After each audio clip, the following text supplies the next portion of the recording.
예, 사무엘하 23장부터 봉독해 드리겠습니다. 이는 다윗의 마지막 말이라. 이새의 아들 다윗이 말하며 높이 세워진 자 야곱의 하나님께로부터 기름 부음 받은 자 이스라엘의 노래 잘하는 자가 말하노라. 여호와의 영이 나를 통하여 말씀하시며 그의 말씀이 내 혀에 있도다. 이스라엘의 하나님이 말씀하시며 이스라엘의 반석이 내게 이르시기를 사람을 공의로 다스리는 자 하나님을 경외함으로 다스리는 자여 그는 돋는 해의 아침빛 같고 구름 없는 아침 같고 비 내린 후에 광선으로 땅에서 움이 돋는 새 풀 같으니라 하시도다. 내 집이 하나님 앞에 이같이 아니하냐. 하나님이 나와 더불어 영원한 언약을 세우사 만사에 구비하고 견고하게 하셨으니 나의 모든 구원과 나의 모든 소원을 어찌 이루지 아니하시랴. 아멘.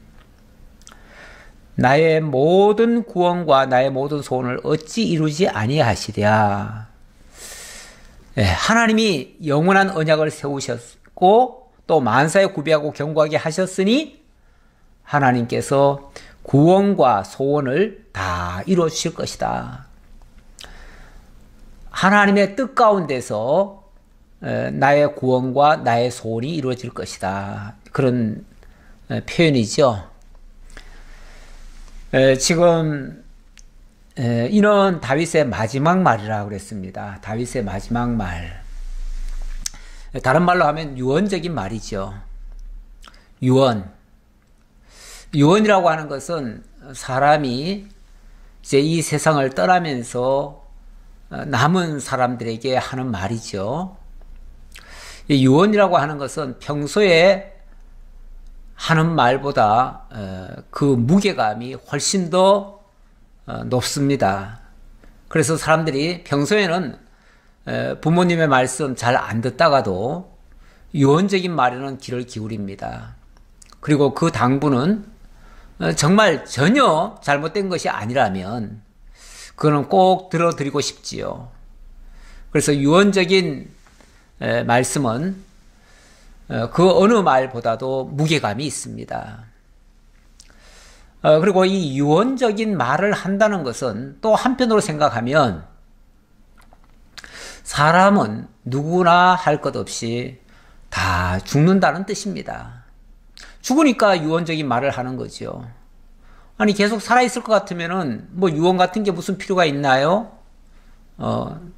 그냥 말하면 되죠. 근데 유언이라고 하는 것은 이제 더 이상은 말할 수 없는 말이죠.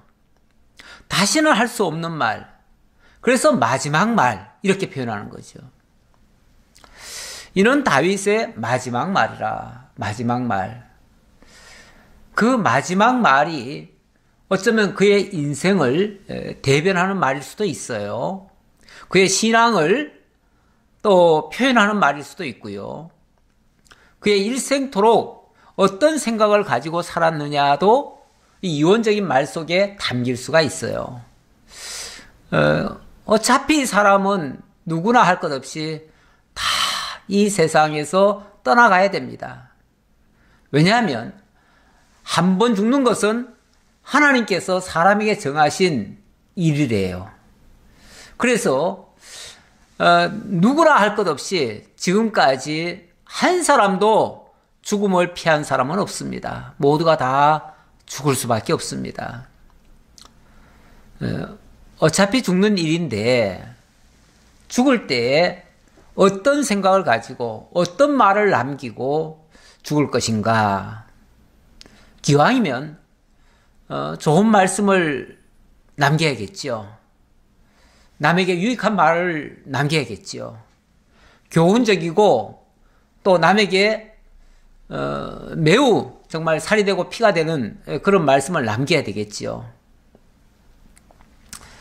할 수만 있다면 그의 온전한 생명이 이루어질 수 있는 말, 생명이 되는 말, 유익이 되는 말, 이런 말을 남겨야 되겠지요.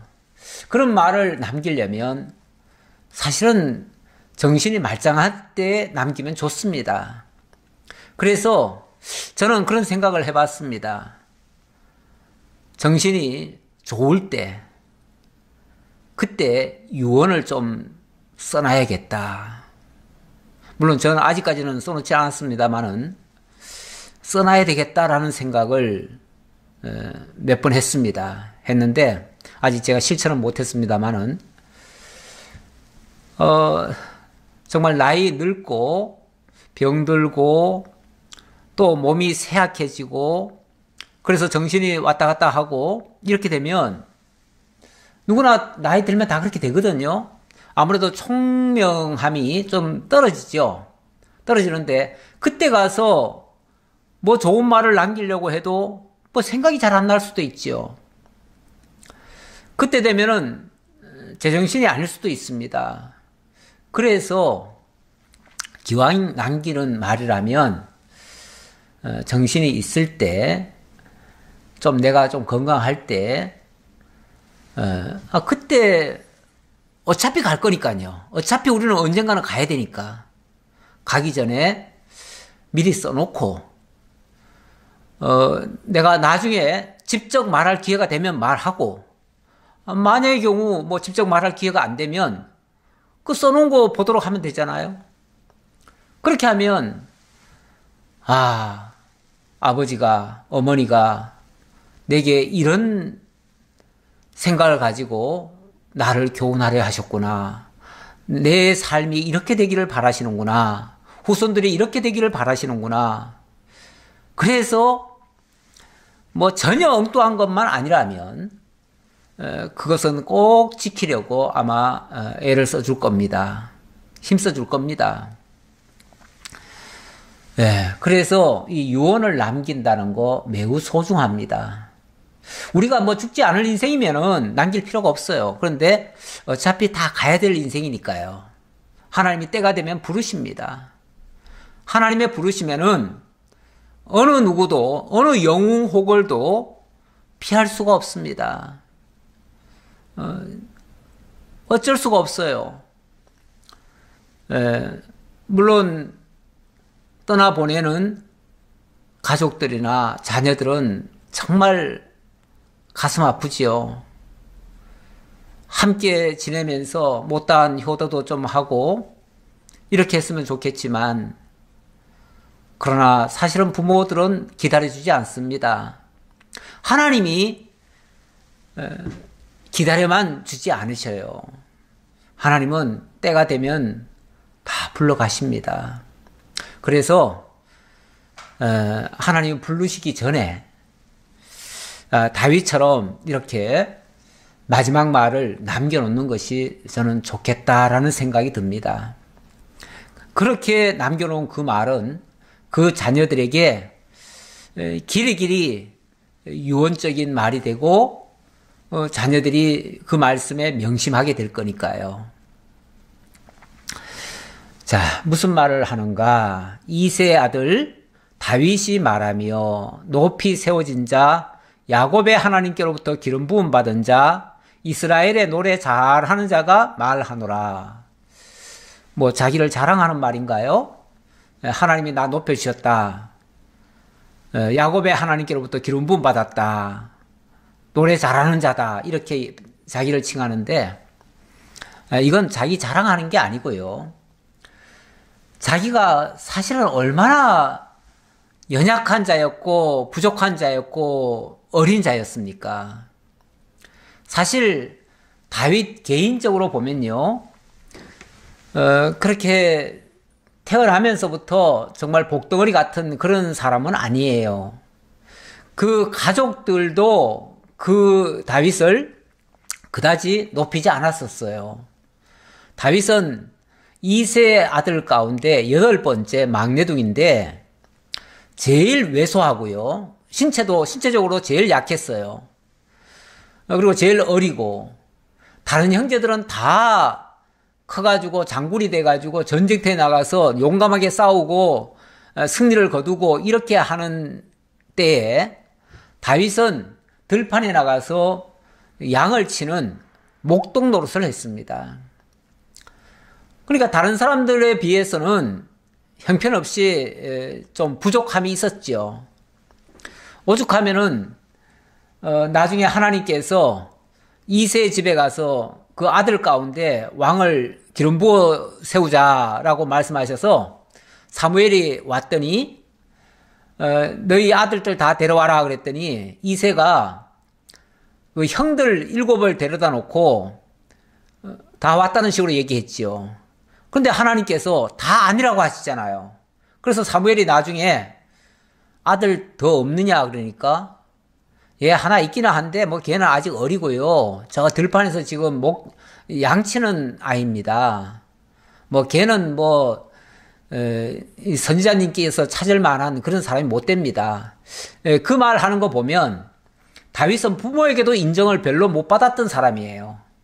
그런 사람이 하나님께 인정을 받아요. 하나님께서 그를 높이셨어요. 그 스스로가 높아질 수 있는 사람이 아니었습니다. 그 스스로가 잘난 사람이 아니었습니다. 그 스스로가 힘이 있는 자가 아니었어요. 근데 하나님께서 기름 부으시니까 그가 완전히 새 사람이 되었고 정말 용맹한 사람이 되었고 지혜로운 사람이 되었고 심지어는 노래 잘하는 자까지도 되었어요. 이거는 성령이 충만하고 정말 지혜도 온갖 지혜도 많이 있어가지고 노래도 잘 부르고 또 악기도 잘 타고 또 짐승도 잘 잡고 뭐 못하는 게 없지요. 그러니까 하나님의 지혜지요. 자기 지혜, 자기 능력이 아니라 하나님의 능력으로 그랬다 그 말이죠. 그래서 이건 하나님이 나를 이렇게 높이셨다. 그 하나님 자랑하려고 하는 말이지 자기 자랑하려는 게 아니에요.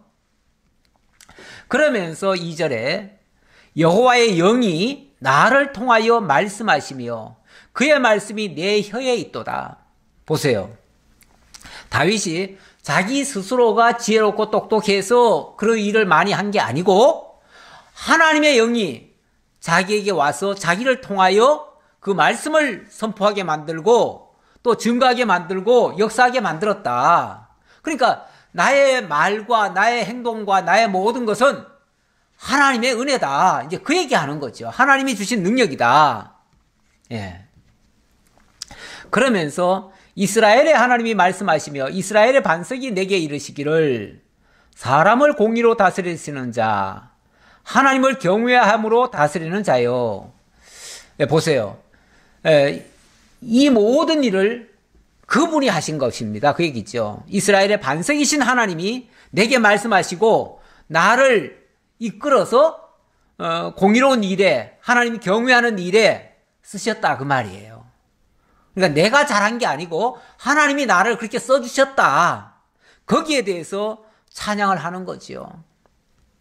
그는 돋는 해의 아침빛 같고 구름 없는 아침 같고 비 내린 후에 광선으로 땅에서 우미 돋는 새 풀 같으니라 하시도다.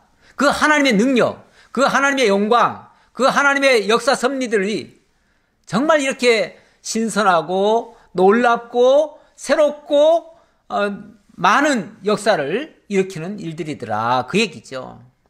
그러니까 자기를 통해서 되어진 모든 일들이 사실은 하나님의 영이 자기를 통해서 하신 일이고 그건 하나님의 역사였다. 하나님 자랑하는 말씀이에요.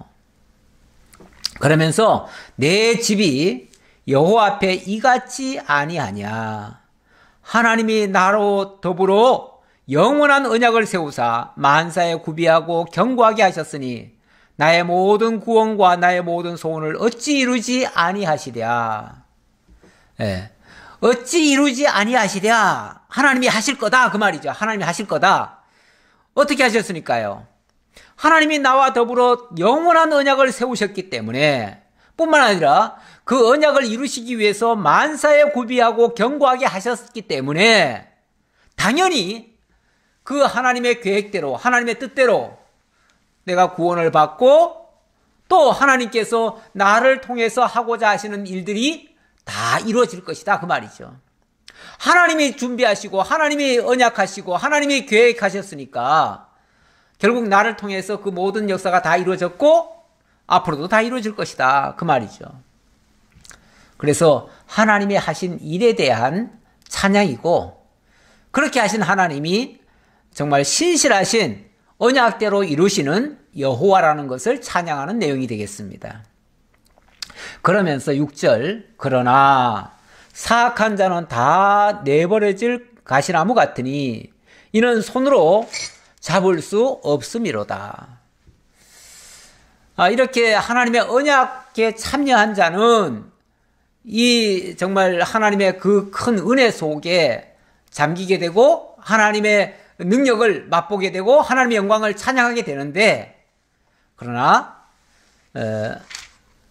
사악한 자, 다시 말하면 하나님과 무관한 자, 그런 자들은 다 내버려질 가시나무 같다. 다 내버려질 가시나무. 어찌 보면 물거품 같은 얘기죠. 물거품 같은 얘기. 뭔가 세상에서 많은 것을 일으켜 놓고 세워놓은 것 같아도 사실은 죽음으로 말미암아 모든 게 다 끝이죠. 사실 하나님을 모르는 사람은요, 이 세상이 전부입니다. 이 세상이 전부니까 죽으면 끝입니다. 진짜 끝이라고 말할 수도 있어요. 물론 뭐 사후 세계는 또 있지요. 있기는 있는데 그거는 둘째 치고, 일단은 영원한 천국과는 무관하기 때문에 죽음으로써 끝이다 이렇게 말할 수 있어요. 그러나 우리 믿는 사람은 그게 아니죠. 믿는 사람은 죽음으로 끝이 아니에요. 이 땅에서 영원한 천국으로 이주하는 거예요. 이주하기 위해서 이 몸 이대로 갈 수는 없으니까, 이 옷 입고 갈 수는 없으니까 어찌 보면 옷을 벗고 세마포로 갈아입는 거예요. 천국 시민으로서의 자격을 갖추기 위해서 이 옷갈이 하는 거죠. 옷갈이. 그래서 베드로 사도는 그렇게 얘기하죠. 땅에 있는 고린도 후서인가요? 땅에 있는 장막집이 무너지면 하늘로서 오는 새 장막을 입게 된다. 덧입게 된다. 이렇게 얘기를 하죠. 그러니까 이 옷이 어찌 보면 땅에서 걸치고 있던 그 옷이에요. 그 장막과 같아요. 근데 이거는 다 무너지게 돼 있어요. 이 장막이 마치 집이 오래돼서 낡아서 무너지듯이 이 사람의 몸도 결국은 다 무너질 수밖에 없어요. 무너지는데 그것이 없어지라고 무너지는 게 아니고 새 옷으로 갈아입기 때문에, 갈아입기 위해서, 그래서 영원히 천국에서 하나님과 더불어 신령한 몸으로 덧입기 위해서 갈아입죠. 그래서 우리가 누구든지 이 세상에 태어난 사람 치고 이 몸을 그대로 가져갈 사람은 없습니다. 그래서 다 이 몸을 벗어야 됩니다. 이 옷을 벗는 거, 이 몸을 벗는 거, 그거를 세상 사람들은 죽음이다 그럽니다. 죽음. 죽음이라고만 표현해도 괜찮은데 그걸 사망 이렇게 또 표현하시는 분들도 있어요. 근데 사망이라는 용어는 죽어서 망했다는 뜻이기 때문에 그거는 우리 성경적으로는 합당치 않습니다. 물론 안 믿는 사람에게는 그 말이 맞을는지도 몰라요. 그러나 믿는 사람이라면 사망보다는 뭐 우리가 하나님께서 부르셨다 해서 소천 이렇게도 표현하기도 하고, 아니면 그냥 순수하게 한국말로 돌아가셨다, 영원한 천국으로 돌아가셨다, 거기가 본향이고 그쪽으로 돌아가셨다. 그러니까 거기서부터 원래 온 사람들입니다. 우리 인간이 원래 이 세상이 원 본향이 아니에요. 우리의 본향은 하나님의 나라고, 그 나라에서부터 이 땅에 왔다가 하나님 배우고 그리고 영원히 하나님 경외하기 위해서 하나님 성소로 들어가는 겁니다. 그러다 보니까 우리는 본향으로 돌아갔다. 그래서 돌아가셨습니다. 이렇게 표현하죠. 돌아가셨습니다. 이렇게 표현하는 거는 저는 괜찮다고 봅니다. 왜냐하면 당연히 본향으로 가야지. 우리가 본향으로 가야 되고, 그 본향에는 하나님이 계신 곳이죠. 그래서 하나님과 더불어 영원 복락을 누릴 것이기 때문에 어찌 보면 이 땅에 고달프고 괴로운 것을 다 벗어버리는 거예요. 솔직히 인생은 고난을 위하여 난나니, 이런 표현이 있습니다. 시편 기자가 그렇게 얘기했을 거예요. 예. 인생은 고난을 위하여 태어났다. 다시 말하면 이 세상에 태어나는 순간부터 인간은 원래 고생입니다. 고생이고 고통이라고 하는 거는 살아있을 때 느끼는 겁니다. 그런데 죽고 나면 사실 이 고통은 다 사라집니다. 그래서 사람이 살다가 죽기 직전에 굉장히 고통이 심합니다. 사실은 누구든지 다 심해요. 심한데 그러나 죽음이라고 하는 너머로 넘어가서 영원히 하나님 품 안에 안기면은 그때는 이 세상에 있던 모든 고통, 슬픔, 모든 좋지 않았던 것들은 다 사라집니다. 다 없어집니다. 어찌 보면 평안에 들어가는 거죠. 정말 낙원으로 들어가는 거죠. 그래서 그 당사자는 이제 낙원으로 들어가니까 정말 평안하죠. 왜? 이 땅에 고난으로 살다가 삶 자체가 고난인데 그래서 원래 고난은 산 사람의 몫이에요. 그래서 그 고난을 느끼다가 이제 고난을 다 벗어버리고 홀가분하게 하나님께로 가면은 거기서는 정말 이제 평안이 있는 거죠. 거기서는 이제 자유함도 있고 평안함도 있고 다 있죠. 그래서 어떤 면에서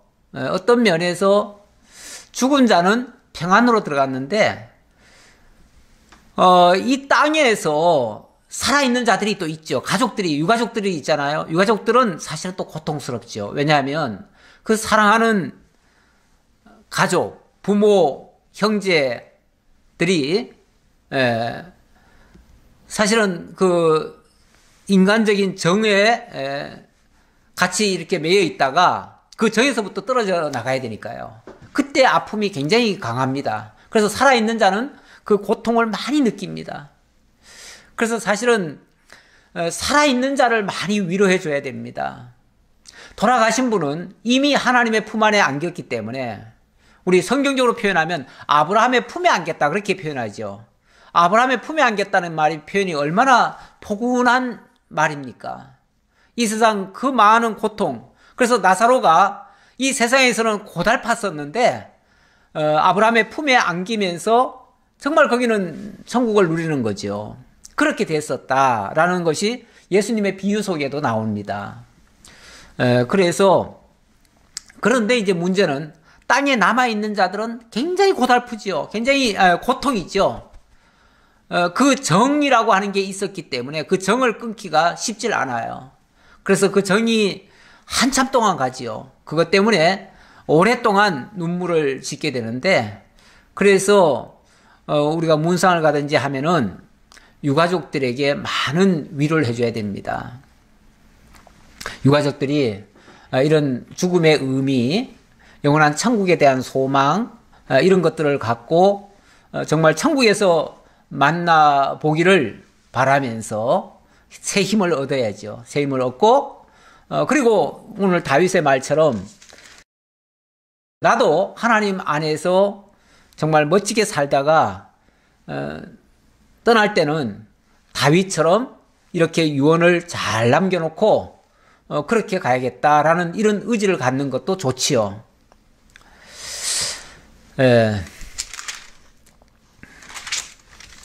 그것들을 만지는 자는 철과 창자를 가져야 하리니 그것들이 당장에 불사리리로다 하니라. 이거는 이제 악인들의 것은 이제 다 사라진다 그런 뜻으로 얘기하는 거예요. 하나님 알지 못하는 자들은 사라지는 거죠. 그래서 하는 표현이고요. 다윗의 용사들의 이름은 이러하니라. 다그몬 사람 요셋 바세벳이라고도 하고 에센 사람 아다노라고도 하는 자는 군 지휘관의 두목이라. 그가 단번에 800명을 쳐 죽였더라. 요거는 이제 조금 전에까지 이제 그 유언은 끝이 났고요. 여기서는 유언이 아니고 이제 다윗의 마지막 어찌 보면 그 다윗 왕국을 장식한 사람들 그들에 대한 이제 정리지요. 어찌 보면 다윗 왕국이 이제 주인공 다윗이 이제 물러가고 새로운 이제 왕으로 이제 재편이 될 건데 그렇게 되기 위해서 다윗 왕국을 누가 지금까지 지켜왔던가, 이거를 이제 소개하는 장면이라고 볼 수 있습니다. 이게 이제 어찌 보면 다윗에 대한 총정리하면서 소개하는 그런 내용이 되겠습니다. 왜 이런 사람들을 또 소개하느냐 하면은, 제가 아까 하나님이 다윗과 함께 하셔서 이 놀라운 역사를 하셨다고 했지만은, 솔직히 그것이 다윗 혼자의 공이겠습니까? 다윗 혼자가 그렇게 했겠습니까? 아니에요. 수많은 하나님께서 동력자들을 붙여주셔서 다윗으로 하여금 그 일을 하게 하신 겁니다. 그렇다면 당연히 하나님께서 역사하셔서 그 많은 동력자들을 동원해 주신 거, 그것도 소개할 만하지요. 오롯이 어떻게 다윗에게만 잘한 것처럼 다윗만 떠받들고 끝내겠습니까? 다윗과 함께한 그 동력자들도 소개함으로써 하나님이 이렇게 여러 사람을 동원해가지고 모든 일을 서로 도와서 이 왕국을 세워가도록 하셨다. 이렇게 소개하는 장면이죠. 그러다 보니까 다윗 주변에 있던 여러 사람들의 이야기가 나오는데요. 여기서는 다윗의 용사들 이야기가 되겠습니다. 자, 8절로부터 또 한번 보지요. 다윗의 용사들의 이름은 이러하니라. 다그몬 사람 요셉 바세벳이라고도 하고 에센 사람 아디노라고도 하는 자는 군 지휘관의 두목이라. 그가 단번에 800명을 쳐 죽였더라. 이만큼 용맹했다 그 말이죠. 뭐 사람 죽인 게 무슨 자랑거리입니까? 하지만은 하나님의 놀라운 역사가 그를 통해서 나타났었다. 이제 그걸 강조하려고 그러는 거죠. 근데 뭐 군인은 어쩔 수 없이 군인은 싸워야 되고, 싸우면은 희생이라는 게 따릅니다. 그래서 많은 사람을 죽이는 것이 어찌 보면 그 장군의 위용이기도 하고, 그게 능력이기도 하지요. 하나님이 그만큼 큰 능력을 주셔서 이렇게 역사를 했다 그 말이죠. 그 다음은 야호와 사람 도대 아들 엘르아살이니 다윗과 함께한 세 용사 중에 한 사람이라. 블레셋 사람들이 싸우려고 거기에 모임에 이스라엘 사람들이 물러간지라. 세 용사가 싸움을 도두고 그가 나가서 손이 피곤하여 그의 손이 칼에 붓기까지 블레셋 사람을 치니라. 이것도 이제 한 사례를 얘기를 하는데, 세 용사 중에 한 사람인 도대 아들 엘르아살이다 그랬는데, 이 사람은 블레셋 사람이 쳐들어왔을 때 이스라엘 군사들이 다 혼비백산 해가지고 다 도망갔었습니다. 그런데 이 사람이 앞장서가지고, 왜 우리가 도망을 가느냐? 하나님께서 우리와 함께 하신다. 우리 용기를 내서 담대하게 나가서 싸우자.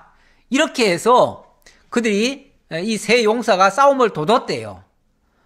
돋워서 그들이 앞장서서 이제 전쟁터에 나갔는데, 그가 나가서 손이 피곤하여 그의 손이 칼에 붓기까지 블레셋 사람을 쳤다. 그날에 여호와께서 크게 이기게 하셨으므로 백성들은 돌아와 그의 뒤를 따라가며 노략할 뿐이었더라. 다시 말하면 이 세 용사가 앞장서서 블레셋 사람들을 치기 시작했고, 그러니까 전세가 역전이 될 거 아니에요? 역전이 되니까 용사들은 달려와가지고 그 뒤를 따라오면서 대적들을 쳤다. 그러니까 용사들은 숫자가 많잖아요. 많지만은 그들은 블레셋 사람들을 두려워해가지고 도망을 쳤었고, 이 세 용사는 왜 우리가 도망을 치느냐? 하나님 믿고 나가자 하면서 앞장서서 나가서 결국은 큰 승리를 거두었다. 이 얘기죠. 그러니까 이게 보통 사람들이 아니죠. 원래 지휘관 한 사람이 어떤 생각을 가지고 어떤 자세를 취하느냐에 따라서 수많은 역사가 일어날 수도 있고요. 아니면은 지휘관 한 사람이 예를 들어서 굉장히 두려워 떨고 뭘 할 줄도 모르고 하나님에 대한 의지도 없고 이런 사람 같으면은 용사가 아무리 많아도 그 제대로 통솔을 못 합니다. 통솔을 못 하니까 결국은 끌려가고 백성들을 다 죽음에 처하게 만들지요. 그래서 지도자의 역할이라는 게 굉장히 중요합니다. 지도자가 올바른 하나님에 대한 지식을 가지고 하나님의 동행하심을 믿고 담대하게 나아가면 무슨 일이든지 승리할 수 있고, 그렇지 않으면 엄청나게 어려움에 빠질 수도 있다. 그 얘기입니다. 자, 11절. 그 다음은 하랄 사람 아게의 아들 신마라. 블레셋 사람들이 사기가 올라 거기 녹두나무가 가득한 한쪽 밭에 모임에 백성들은 블레셋 사람 앞에서 도망하되 그는 그 밭 가운데 서서 막아 블레셋 사람들을 친지라. 여호와께서 큰 구원을 이루시니라. 여기도 마찬가지예요. 이 하랄 사람 악의 아들 삼마도 블레셋 사람들이 쳐들어왔을 때 사람들이 다 도망을 갔었대요. 도망갔는데 이 사람이 밭 가운데 서가지고 그 블레셋 군대를 막았다. 그러니까 결국은 나중에 이제 도망갔던 사람들이 되돌아와가지고 도왔겠지요. 이렇게 해서 그래서 사실 일반 백성들은요 전쟁이라는 걸 무서워합니다. 그러니까 전쟁이 났다 하면 일단 나부터 살고 봐야 된다 해가지고 도망가는 경향이 많습니다. 그러나 여기에 소개된 이 장군들은 정말 그 죽음을 무릅쓰고 앞장서서 내가 싸우겠다. 그러니 너희들 날 믿고 따라와라. 이런 식이죠. 그래서 지도자는 그 어린 백성들 말만 듣고 사실은 행동하면 안 됩니다. 백성들은 사실 두려운 일을 당하면은 다 도망가기 바빠요. 그러니까 도망가서는 안 된다는 것을 일러주고 용기를 갖게 하고 앞장서서 내가 이게 두렵지 않다는 것을 보여주고 그렇게 해서 힘을 북돋아 줘야지요. 그래서 지도자 한 사람을 잘 세우면은 위기에서도 탈출할 수 있고요. 지도자가 약하면은 뭐 아주 좋은 군대 가지고도 전쟁하지 못합니다. 그래서 지도자의 역할이 그만큼 중요합니다. 지금 우리나라도 이제 곧 선거를 앞두고 있는데 지도자를 누가 세울 거냐. 정말 얼마나 용감하고 담대하고 정말 올바른 정신을 가지고 그렇게 할 수 있는 자가 있느냐. 뭐 사사롭게 자기 욕심이나 차리고 이렇게 하면은 진짜 나라 망합니다. 망하기도 할 수 있고 흥하기도 할 수 있는데 지도자가 어떤 철학과 어떤 사상과 어떤 그 용맹함을 가지고 있는지 그걸 보고 사실은 지도자로 세우는 것이 매우 중요하겠죠.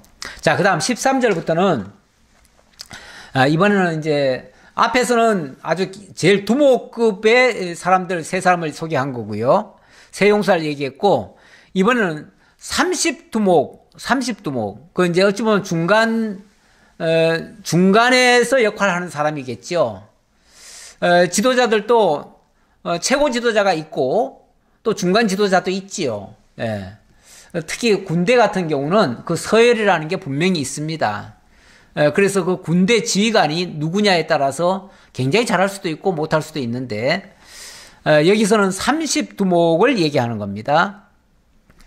또 30두목 중 세 사람이 곡식 벨 때에 아둘람 굴에 내려가 다윗에게 나아갔는데 때에 블레셋 사람의 한 무리가 르바임 골짜기에 지인쳤더라. 이거는 그 아둘람 굴에 있을 때 이야기입니다. 그 아둘람 굴이라고 하는 거는 다윗이 사울을 피해 가지고 도망갔을 때 그때 아둘람이라고 하는 굴에 가서 피신을 해 있었습니다. 그때 정말 찢기고 상처 입은 많은 사람들, 사울에게 쫓겨가던 그 사람들이 사울의 그 핍박을 피해서 다윗에게로 넘어왔습니다. 넘어왔는데 넘어와서 만난 장소가 바로 아둘람 굴입니다. 굴 속에 있을 때 거기서 만나가지고 한 400여 명 왔었지요. 다 공고한 사람들입니다. 이런 사람들이다 보니까 이런 사람들은 어차피 핍박 피해서 온 사람들인데 생명 걸고 온 사람들입니다. 사실 다윗에게 와가지고 무슨 영광을 보겠습니까? 쫓겨다니던 다윗, 사울에게 현상수배됐던 다윗, 그 다윗을 쫓는 자는요 같이 죽을 수도 있어요. 어쩌면 죽음을 무릅쓰고 나섰던 사람들입니다. 그때 다윗은 산성에 있고 그때 블레셋 사람의 요새는 베들레헴에 있는지라. 다윗이 소원하여 이르되 베들레헴 성문 곁 우물물을 누가 내게 마시게 할까 하매 세 용사가 블레셋 사람의 진영을 돌파하고 지나가서 베들레헴 성문 곁 우물물을 길어가지고 다윗에게로 왔으나 다윗이 마시기를 기뻐하지 아니하고 그 물을 여호와께 부어드리며 이르되 여호와여 내가 나를 위하여 결단코 이런 일을 하지 아니하리이다. 이는 목숨을 걸고 갔던 사람들의 피가 아니니까 하고 마시기를 즐겨하지 아니하니라. 세 용사가 이런 일을 행하였더라. 와, 여기 이제 30인 중에서의 3명, 그 3명을 얘기한 건데, 그 30두목 중에서는 3명이 제일 위에 있는 사람들 같아요. 그런데 이 사람들이 얼마나 충성스러운 사람들이냐면, 다윗이 산성에 있고 블레셋 사람은 베들레헴에 있었다. 근데 원래 베들레헴이 어디냐면은 다윗의 고향이거든요. 고향인데 지금 다윗은 쉽게 말하면 다른 데 와 있어요. 지금 아둘람 굴에 아까 있었다 그랬나요? 예. 이렇게 이제 다른 데 와 있는데 사람들이 왜 고향을 떠나서 어려운 일을 당하면은 자꾸 고향 생각이 납니다. 아, 그때가 좋았는데 거기에 우물도 있었고 그 물 좀 그 시원한 물 그거 좀 마셨으면 좋겠다. 특히 이쪽 지역은 원래 물이 귀한 지역이에요. 그러다 보니까 때때로 물이 없지요. 물이 없으면 정말 물 한 모금 마셨으면 좋겠는데 아, 우리 고향에는 그 우물물 시원한 물이 있었는데 그 물 먹고 싶다. 어쩌면 자기 그냥 하소연으로 한 말이에요. 근데 현실적으로는 갈 수가 없어요. 왜 그러냐면 그 베들레헴은 지금 블레셋 사람들의 손에 넘어갔어요. 그러니까 베들레헴에 가서 물 떠오려면은 지금 블레셋 사람들이 지키고 있는 그 지역을 통과해서 거기 가서 물을 떠와야 돼요. 그러니까 이건 현실성이 없는 거예요. 없는 건데 다윗이 그냥 어찌 보면 푸념 삼아 얘기한 거예요. 푸념 삼아. 아, 그 베들레헴에 그 물 참 좋았는데 그 물 좀 먹고 싶다. 그냥 이렇게 말한 거예요. 그냥 넋두리처럼. 그런데 웬일입니까? 여기 세 사람이 그 위험을 무릅쓰고 그 적진이 있는 곳을 돌파해가지고 거기를 정말 들어가가지고 거기서 물을 떠왔어요. 그러니 그 물을 다윗이 어떻게 먹습니까? 아, 물론 그 물은 정말 먹으면 좋지요. 먹고 싶었던 물이죠. 하지만 목숨을 걸고 지금 떠온 물 아닙니까? 그러면 그 물값은요, 목숨값이에요. 그것도 한 사람도 아니고 세 사람의 목숨값이에요. 그 사람들이 어찌 보면 자기 목을 내놓고 그 물 떠온 거예요. 그러면 그 물을 먹는다는 거는 그들의 목숨을 취하는 것과 같은 이치라는 거죠. 그러니 내가 어떻게 이 사람들이 흘린 그 피를 내가 마실 수 있겠느냐, 이런 생각을 하는 거예요. 그만큼 그들은 충성스러웠고 정말 자기들 다윗을 위해서라면 자기네들 목숨 따위도 아끼지 않고 그렇게 충성한 것을 기억하고 도저히 물을 마실 수가 없다. 이러면서 그 물은 여호와께 부어드렸대요. 정말 다윗도 대단하고요. 그 장군들도 정말 대단합니다. 그 장군의 그 왕의 그 장군입니다. 정말 하나님을 같이 경외하는 자의 입장에서 정말 하나님 앞에서의 진솔한 그런 믿음의 행동들이죠. 참 대단합니다. 이런 사람을 다윗이 곁에 두고 통치를 하다 보니까 정말 그 다윗 왕국이 승승장구하고 크게 성공을 한 거죠.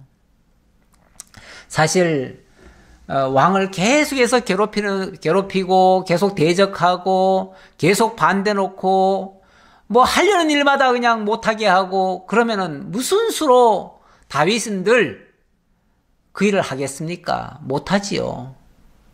결국은 이런 돕는 자들을 통해서 큰 일을 한 겁니다. 사실 교회도 뭐 목회자가 어찌 보면 담임 목사로 이렇게 세움을 입기는 했지만은 목사 혼자 교회 하는 거 아니잖아요. 성도님들 같이 해야 되고요. 또 중직자들 세워놨으면 중직자들과 같이 하는 겁니다. 그렇게 했을 때 다 충성된 마음으로 봉사하고 희생하고 서로 세워주려고 하고 이럴 때에 정말 교회가 소위 말해서 부흥할 수 있을 것입니다. 그렇지 않으면 교회도 계속 쪼그라들어요. 계속 힘들어요. 네, 성도님들이 다 힘을 같이 모아주셔야 됩니다. 또 스루야의 아들 요압의 아우 아비세이니 그는 세 사람의 우두머리라. 그가 그의 창을 들어 300명을 죽이고 세 사람 중에 이름을 얻었으니 전에는 요압을 제일 높였었는데 이번에는 요압의 아우 아비세가 제일 높여놓네요. 그 세 사람 장군들의 우두머리래요. 그러니까 세 사람들이 대단한 사람들인데 그 사람들의 또 우두머리니까 그야말로 군대 장관이 되겠지요. 근데 아마 요압에서 이제 아비세로 바뀌었는가 봅니다. 그동안에. 이는 세 사람 중에 가장 존귀한 자가 아니냐. 그가 그들의 우두머리가 되었으나 그러나 첫 세 사람에게는 미치지 못하였더라. 첫 세 사람. 그러니까 8절에서부터 11절까지인가요? 12절까지. 여기가 이제 첫 세 사람이고요. 그 다음 13절부터 지금 쭉 읽었던 17절까지 여기는 30인 중에서의 세 사람, 30인을 대표하는 세 사람, 그 얘기예요. 그 얘기고 그 다음에 수레의 아들 아비세는 첫 세 사람만은 못하지만 두 번째 그 30인 중에서는 제일 으뜸이다. 이제 그 얘기죠. 그렇게 이해하시면 되겠습니다. 20절 또 갑스엘 용사의 손자 여호야다의 아들 브나야이니 그는 용맹스러운 일을 행한 자라. 일찍이 모압 아리엘의 아들들을 죽였고 또 눈이 올 때에 구덩이에 내려가서 사자 한 마리를 쳐 죽였으며 또 장대한 애굽 사람을 죽였는데 그의 손에 창이 있어도 그가 막대기를 가지고 내려가 그 애굽 사람의 손에서 창을 빼앗아 그 창으로 그를 죽였더라. 여기 여호야다의 아들 브나야. 이 사람은 제사장 쪽 사람 같은데, 근데 이 사람도 굉장히 전쟁에 용맹한 사람이었다. 얼마나 용맹했느냐? 모압 아리엘의 아들들을 죽였고, 모압 그 왕자들을 죽였다 그 얘기죠. 그래서 모압을 제압을 하기도 했고 또 사자 한 마리를 또 쳐 죽인 적도 있었고 또 애굽 사람을 쳐 죽인 적도 있었다. 근데 애굽 사람 죽일 때는 자기에게도 창이 있었지만 자기 창을 쓰는 게 아니라 오히려 달려가서 애굽 사람이 가지고 있던 그 창을 빼앗아서 그를 죽였다. 이렇게까지 용맹했다. 대단했다 그 얘기죠. 자, 22절 여호야다의 아들 브나야가 이런 일을 행하였으므로 세 용사 중에 이름을 얻고 30명보다 존귀하나 그러나 세 사람에게는 미치지 못하였더라. 다윗이 그를 세워 시위대 대장을 삼았더라. 이렇게 믿을 만한 사람, 용맹한 사람, 충성스러운 사람, 이런 사람을 시위대는 왕의 시위대니까 그러니까 왕을 보호하는 그러니까 왕의 호위병이죠. 호위병. 왕의 호위병의 대장을 삼았다. 그 다음 24절 요압의 아우 아사헬은 30명 중에 하나요. 또 베들레헴 도도의 아들 엘하난과 하룻 사람 사묵과 하룻 사람 엘리가와 발디 사람 헬레스와 드고아 사람 이케스의 아들 이라와 아나돗 사람 아비에셀과 후사 사람 무분네와 여호와 사람 살몬과 느도바 사람 마하레와 느도바 사람 바나의 아들 헬렙과 베냐민 자손에 속한 기브아 사람 리베의 아들 이때와 바라돈 사람 분하야와 가스 시내가에 사는 히때와 아르바 사람 아비알본과 바르훔 사람 아스마웻과 사알본 사람 엘리아바와 야센의 아들 요나단과 하랄 사람 삼마와 아랄 사람 사랄의 아들 아히암과 마가 사람의 손자 아하스메의 아들 엘리벨렉과 길로 사람 아히도벨의 아들 엘리암과 갈멜 사람 헤스레의 아들 헤스레와 아랍 사람 바레와 소바 사람 나단의 아들 이갈과 갓 사람 바니와 암몬 사람 셀렉과 스루야의 아들 요압의 무기를 잡은 자 부에롯 사람 나하레와 이델 사람 이라와 이델 사람 가렉과 헷 사람 우리아라. 이상 총수가 37명이었더라.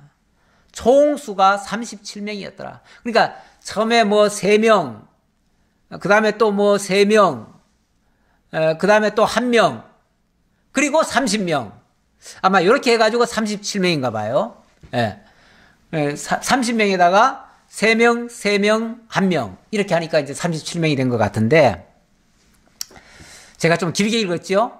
예, 좀 지루했을 텐데, 가끔 보면, 요즘도 그 대통령이, 뭐 서해 그 군사작전 하다가 희생된 장병들 이름을 꽤 많은데 그 숫자를 계속 읽어주더라고요. 어찌 보면 평소에는 잘 기억하지 않습니다. 사람들이 기억하지 않아요. 그리고 다 흘려 넘어가지요. 그리고 죽은 지 오래됐으면 사람들이 더 이상 기억하지 않으려고 해요. 그런데 한번 다 불러주면 그래도 그것을 또 기억하시는 분들이 있잖아요. 특히 그 가족들이나 그 주변 사람들이나 이런 사람들은 그들을 다 알고 있잖아요.